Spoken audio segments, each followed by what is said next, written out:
first of all, there was a lot of noise about who the next leader was going to be. Several media outlets were pointing towards other names before it became apparent that they'd selected Yahya Sinwar as their new political leader.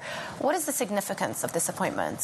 So as you implied, that it was a surprise. The expectation was that Hamas would pick someone who was based abroad in Qatar, someone like Khaled Mashal or someone like that.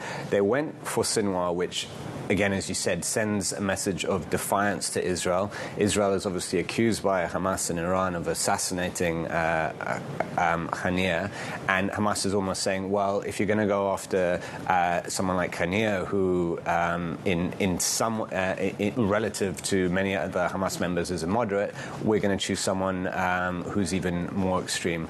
I think the main thing is that it signals the concentration of Sinwar's power over the group. Yeah. And that's something U.S. Secretary of State Antony Blinken spoke of yesterday. Interestingly, he didn't specifically condemn the move to choose Sinwar, but he said this just shows you that Sinwar is the person making the decisions when it comes to Hamas's strategy, and he's the one making the decisions when it comes to ceasefire negotiations. And of course, it should be stated that he's still based in Gaza, so there are some logistical challenges as well. You've got to think about him being able to liaise with other members of Hamas, the negotiators who are attending these ceasefire discussions. I want to also draw on Hassan Nasrallah's speech yesterday. He gave another speech, a second, in the last week.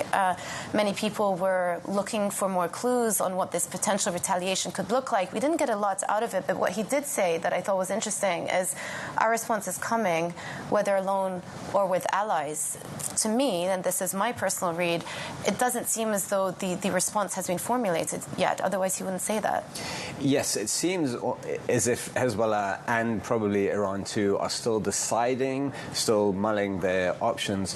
Nasrallah did sort of imply that Hezbollah is going for targets deeper in Israel at the moment, which is obviously an escalation, but we're not at the point yet where they have started to retaliate properly for the death of that commander that Israel killed last week, Fouad Shukra. So we're still waiting on that. Nasrallah also said that keeping Israel waiting is part of Hezbollah's strategy. I think it plays into Hezbollah's hands and also Iran to keep Israel not so much in panic mode, but definitely in high alert mode. Yeah, that it's obviously not a good thing for Israel, its population or its economy, and I think that's something Iran and Hezbollah quite like.